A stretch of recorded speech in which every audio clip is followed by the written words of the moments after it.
Welcome to Pavia Insights Global Voices on Campus.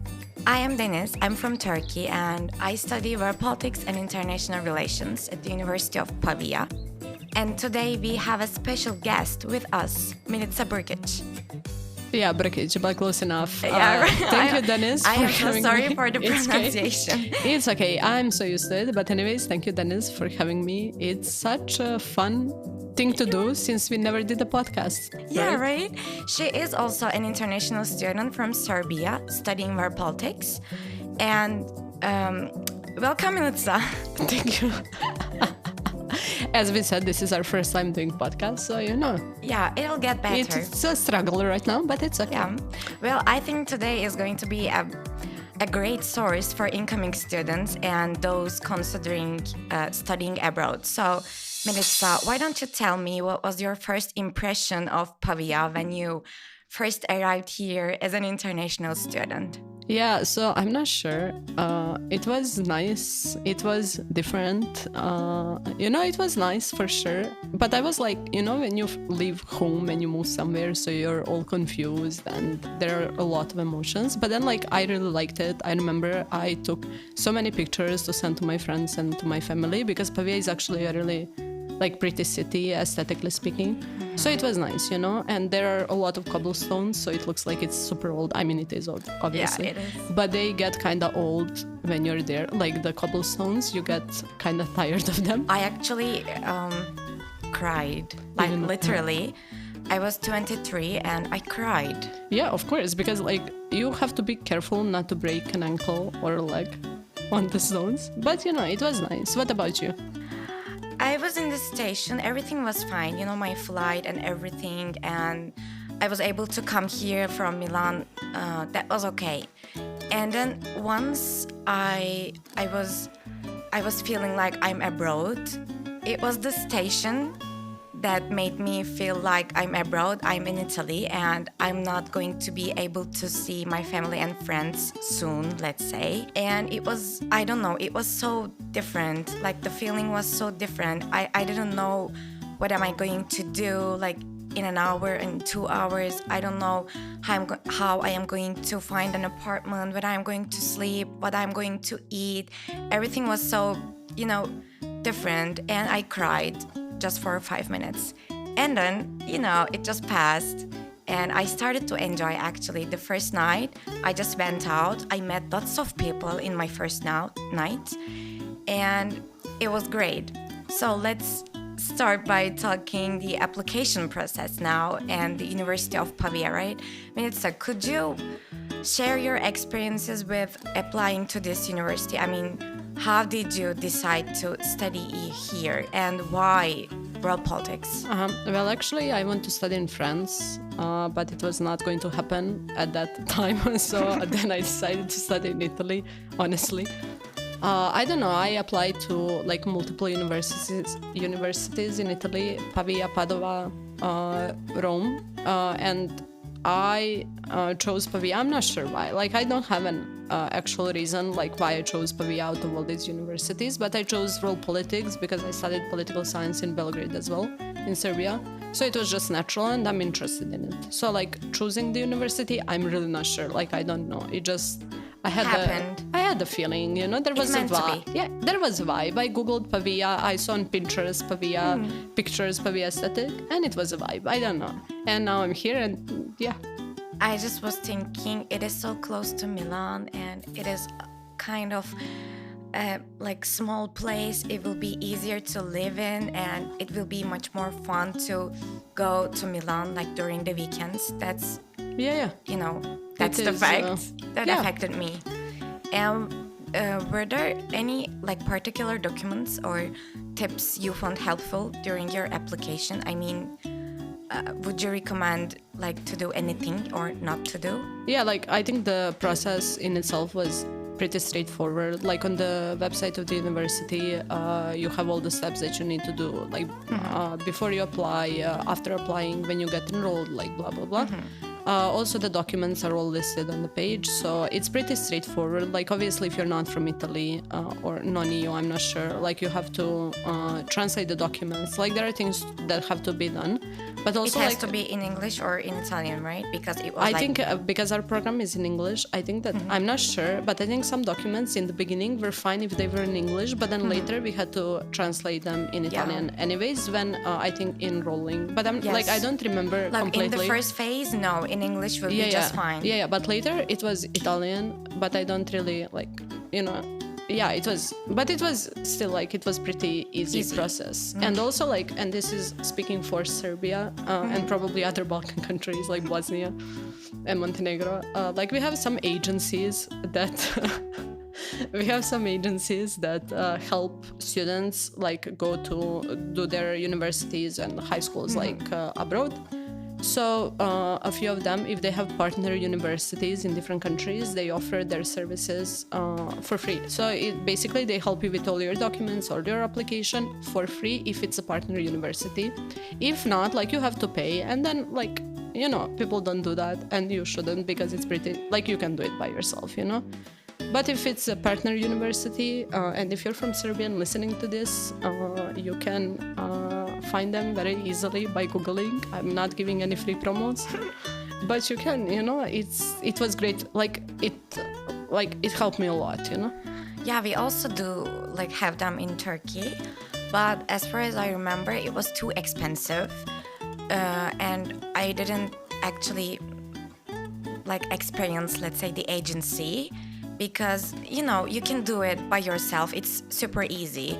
You don't have to go to an agency. I mean, if we were in high school, yeah, it could be more helpful. Yeah, okay. But for master's degree or for university enrollment, I think it's super easy. I wouldn't recommend to Turkish students to go to agencies because it's going to like cost a lot. No, I completely agree. Like if you have to pay, I don't think it's worth it, because you can do everything by yourself. Like as I mentioned before, and also Danin said it, like everything is on the website. So you can see everything and it's really easy. But if it's provided for free, why not? Like you can have some additional support, you know? It's always nice to share the blame with someone else if you don't do something right.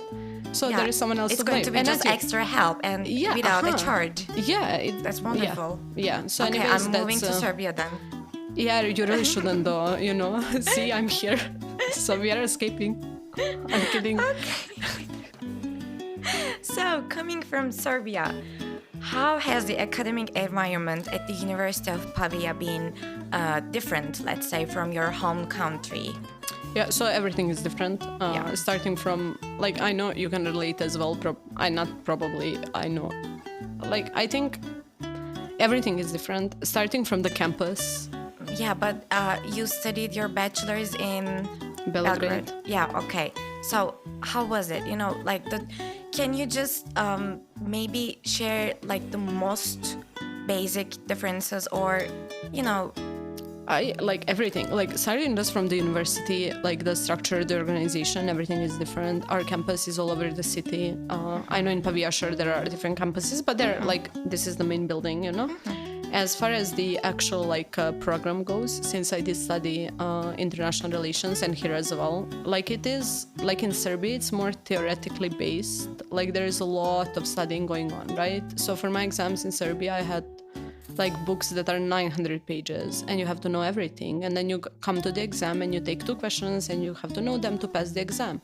And here, like, sure, you learn stuff. I'm not saying you don't learn anything or study, but the thing is, like, it's more like about discussions and talking to professors. Contribution to the class, yeah, like readings, yes, presentations. It's more practice, like more not practical in the sense, but like it's more applied knowledge. Yeah, I think it's because of since they have the system of kind of called as laurea magistrale or something like that.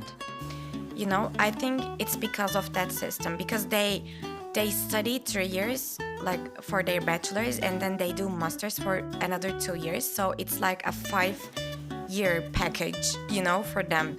It is, I think, a little bit different than like we have in Turkey. because we do have 4 years. Like for your bachelor's, you study 4 years, and then you do 2 years for your master's. It's totally separate. No, I like it's similar in Serbia. In Serbia, do 4 years of bachelor's, 1 year of master's. But like I feel like here it's more applied. I don't know. Like, and also like we obviously we cannot speak for all the programs at the university. Yeah, we are just speaking about the world politics. Yeah, this is our experience with it, and it was great. Like I really enjoyed my professors, my classes. They're all great. They're great. Anyways, since it's like, it depends which university you come from and what is your academic background. Yeah, and what is your major and the classes, even the classes, you know? So like I don't know, like I like the program a lot, but I felt like there was a lot of things that I already learned in Serbia just because my program in Serbia was very theoretical. Like I had to learn, like I had to study a lot. Like it was a lot. So there's not like a lot that I can learn like something new. But here I got the new perspective on things. Like even studying. And you developed yourself maybe some specific specific majors. Of course. And also like, you know, when you study one thing, like for example Cold War, there's nothing new you can learn about Cold War. But like you can hear same everywhere. Different perspectives about it.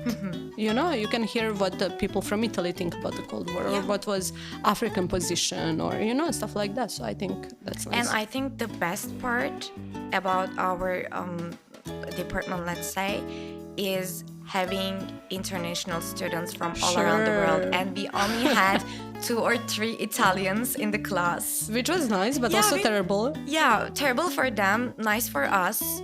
I mean, it depends though. Yeah, sure, it depends. Yeah, because they were so excited about speaking in English all the time. Yeah, so that was so great for them, but for us, you know, I was expecting a little bit more about this, let's say. I was expecting, like, speaking Italian faster, like... Yeah, you know, and I think it would have helped if we had more Italians who were speaking Italian, so you pick up the language. But we had, like, Simone, he only talked English, and he was so excited to speak only English, you know? Yeah, Elena also. Yeah, they were, and I understand them. Like, you know, obviously you're excited. Like, this is their country, we are here. It's how it's supposed to be, because... You know, the world politics and international relations, it was in English. Like, if the department is in English, it has to be. Yeah, of course. Sure. But it was very international and it was great. I think we felt like, okay, not that very international. We had like 50 Turkish people, just for the record. I'm saying it now. I'm sorry, Dennis, but it's just the truth. I'm not kidding. There's a lot of Turkish. We only were like 7 or 8. No. You can, when you come to Pavia, when you study at the university, you can expect a lot of Turkish people. Sometimes they're nice. You know, they make you Turkish coffee, that's great, and Turkish delight. They make you learn Turkish. That is true. So instead of learning Italian, you will get to learn Turkish. But anyways, international environment was great. Yeah, okay. So another question. Would you like to share what are some pros and cons you have experienced as an international student in Pavia, especially in your first months, let's say? I don't know. When you first arrived here. Like, I think it was everything was very hard because again, it's new, you know. Yeah. Of course, we will get into the details later, but you know. I don't know. I think it's hard. Like the language barrier, you expect not a lot of people speak English, and if you come without knowing Italian, it's hard. Also, like administration, like the questura and post office and permesso and stuff like that. Like, it is hard. Yeah, we will talk about it definitely. Yeah. It's just another topic. Yeah, so I think that was hard. But the nice thing was I met so many people. Like in the first weeks already, I had so many friends. I think I had more friends in the first weeks here than in Serbia altogether, like for my whole life. Right. Yeah. Being an international student. Yeah, mostly Turkish friends, but it's fine, you know. I cannot complain. Okay. Thank you for sharing those insights. It's essential for incoming students to be aware of both the positive, the exciting aspects, also the potential challenges, let's say. So here we are at the end of the very first episode, let's say. It was our first very try. Obviously. Yeah. Very obviously. It'll get better, I promise. Thank Hopefully. you. Yeah, thank you for being here, sharing your experiences, Milica. Really, it was really fun to having you here today. Thank you for having me. I will be happy to come back again. Okay, we will be here for the the second episode, it will be about cultural adaptation and language difficulties, guys. So see you then. Yeah, it will be fun. See you. Bye bye.